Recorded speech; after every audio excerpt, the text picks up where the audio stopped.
Forgive me, I'm on my first cup of coffee, but let's talk about preparedness. Oh, that's good.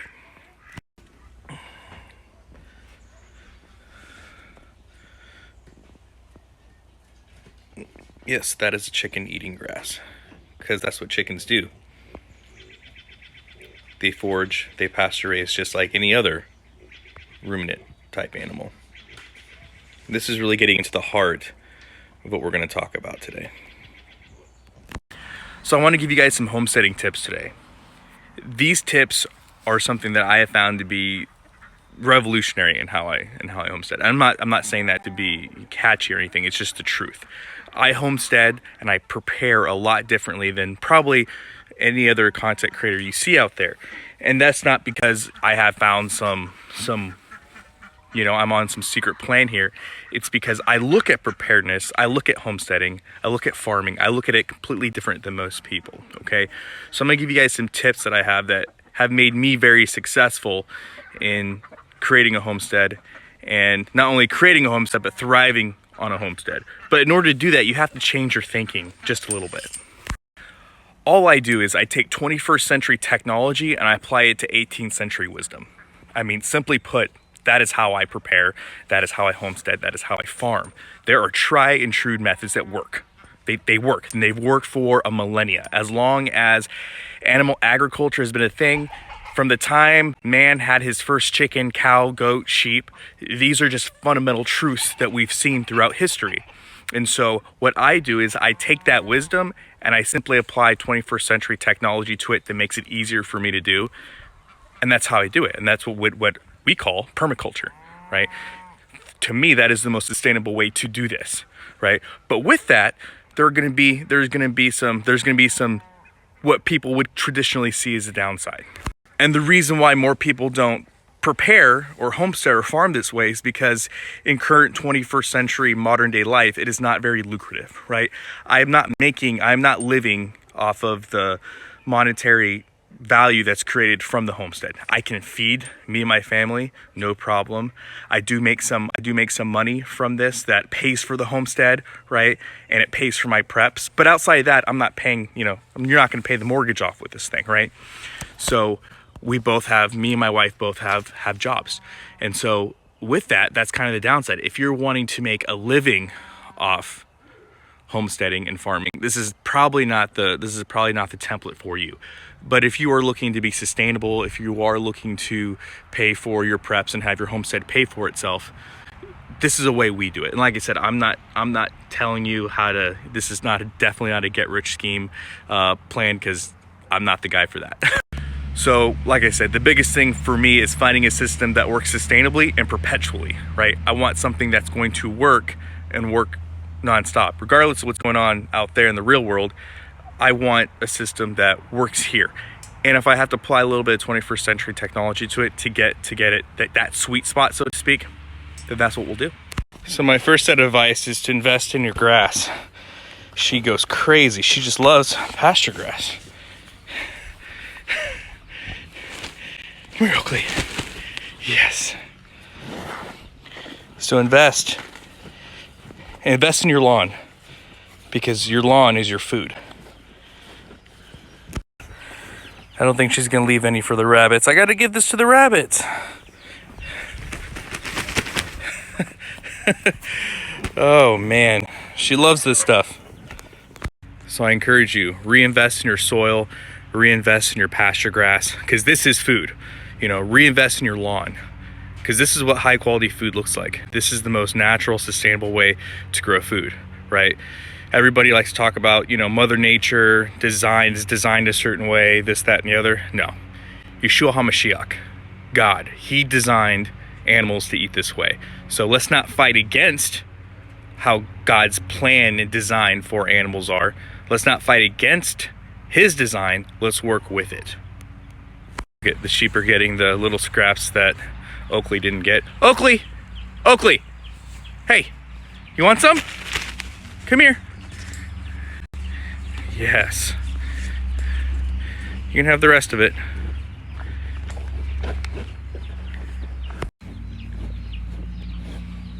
That's one happy cow.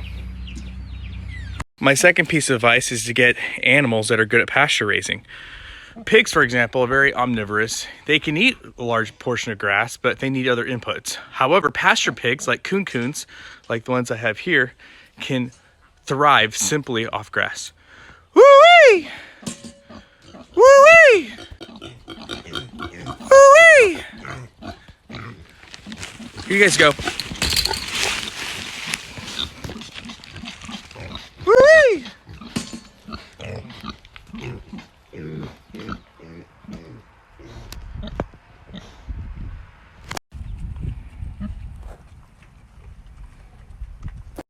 So yeah, choose livestock animals that are going to be good for grazing. Like I said, pigs generally, you can't feed them off pasture alone.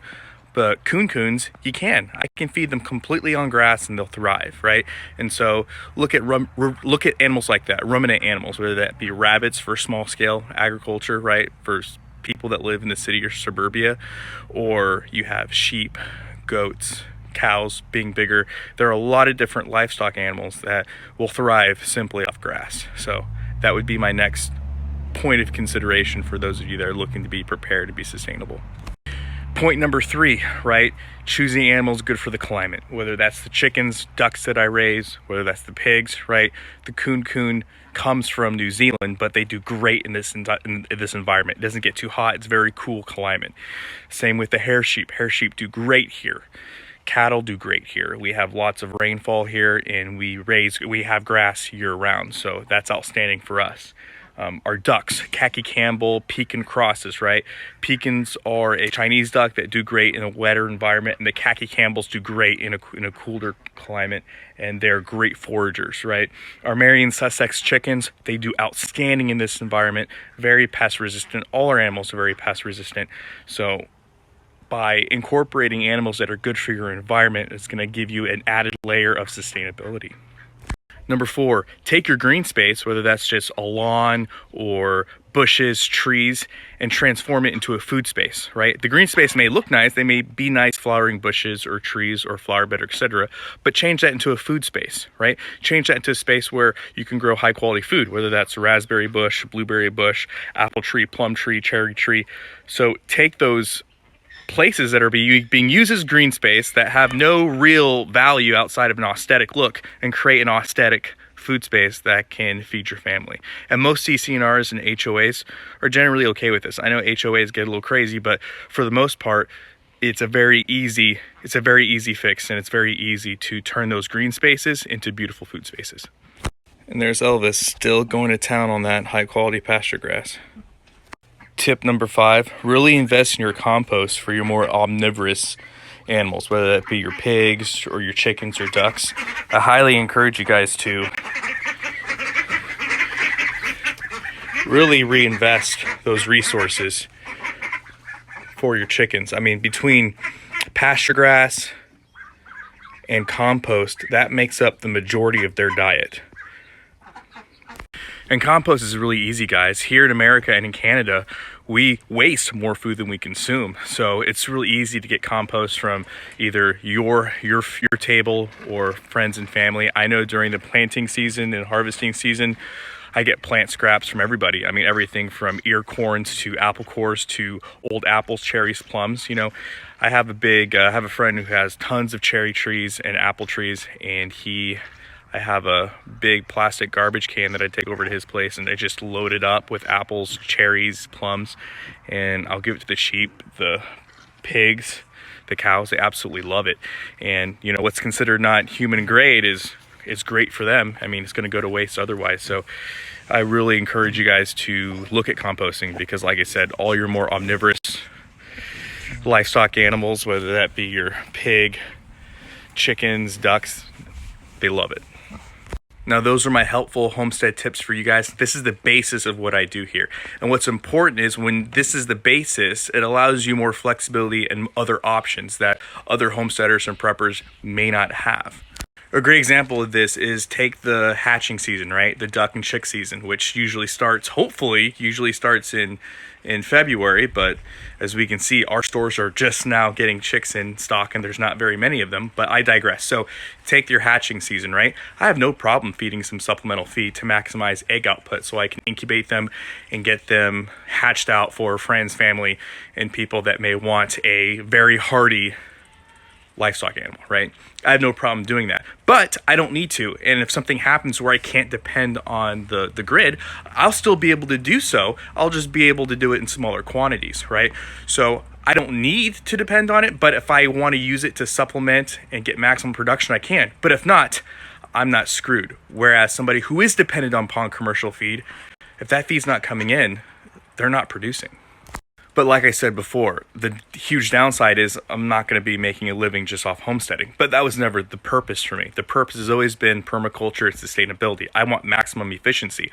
So if I can feed my family and not have to go and depend on the grid, if I can feed my animals without having to go and depend on the grid, 100% win, right? So think about the kind of farmer homesteader you want to be. A lot of the farmers and homesteaders out there that have these big channels, they make a living off their homestead, and that's great and that's awesome. I want them to continue to do that, but we can't deny that there is a sustainability factors that come into play. And so I think for me, it's really important to be able to mitigate those factors as much as possible. And if that means that I'm not going to make a living off it, that's fine, because at the end of the day, when shit hits the fan, life will continue to go on normally, just as it is now. So that's all I have for you guys. Let me know what your guys' helpful tips are in the comment section below. Let me know, what do you guys think about preparing or homesteading or farming through a permaculture lens? I look forward to seeing you guys in the comment section below. And as always, guys, long live the Republic.